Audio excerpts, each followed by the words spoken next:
আমাৰ বিভিন্ন সংবাদ মাধ্যমত সাধাৰণতে এটা অভিযোগ উঠা যায় যে আমাৰ পৰিবহন আৰু ট্ৰেফিকৰ পুলিচসকলে সৰু সৰু অটো ৰিক্সা চালক আদিক ফাইন আদিৰ কাৰণে দিগদাৰি কৰে বা আমনি কৰে, তাৰ ফলত দুখীয়া মানুহখিনিৰ কষ্ট হয়।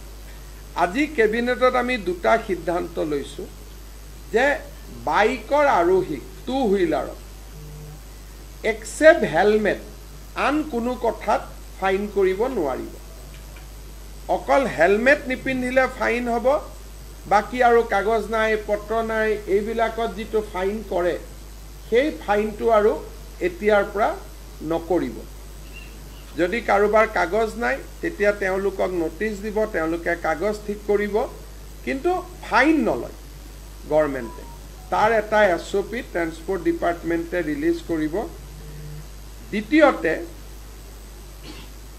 অটো ৰিক্সা ৰিক্সা যিকোনো তিনি হুইলাৰ তিনিচুকীয়া যুক্ত গাড়ীক 4 বাৰকৈ তেওঁলোকে ৰিপিটেড অপৰাধ নকৰালৈকে তেওঁলোকৰ পৰা কোনো ফাইন নোলোৱাৰ সিদ্ধান্ত লৈছে।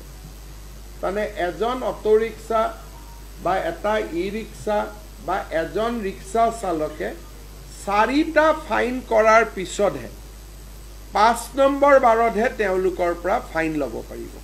মানে 4 বাৰ আমি তেওঁলোকক ৱাৰ্ণিং দিম, 4 বাৰ ৱাৰ্ণিং দিয়াৰ পিছতো যদি তেওঁলোকৰ ভুলটো তেওঁলোকে কৰিয়েই থাকে তেতিয়াহ'লে 5 নম্বৰ বাৰতহে তেওঁলোকৰ পৰা ফাইন লোৱা যাব। আৰু তেনেকৈ মটৰচাইকেল স্কুটাৰ স্কুটি আদিৰ পৰা এটাতে খালি ফাইন লোৱা যাব হেলমেট নিপিন্ধিলে, বাকী আন কথাত আমি তেওঁলোকৰ পৰা ফাইন নলওঁ।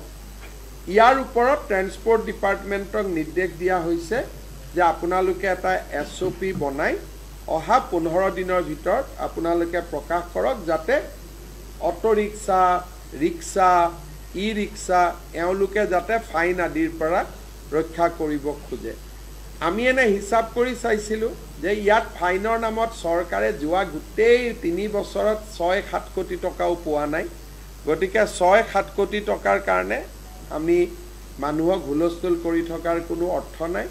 কিন্তু তেওঁলোকে যদি ভুল কৰি থাকে তেওঁলোকৰ আমি বেলেগ ধৰণৰ আন ব্যৱস্থা ল'ব পাৰিম। টকা লোৱাৰ পৰিৱৰ্তে আন যি এক্টত আছে আন আমি আইনী ব্যৱস্থা ল'ব পাৰিম, কিন্তু ফাইনটো নোলোৱাকৈ বেলেগ ব্যৱস্থাবিলাক আমি ল'ম, ফাইনটোলৈকে আমি নাযাওঁ, যাতে মানুহৰ মাজত ধাৰণা নহয় যে চৰকাৰে বিভিন্ন টকা পইচা এই দুখীয়া মানুহবিলাকৰ পৰা সংগ্ৰহ কৰি আছে।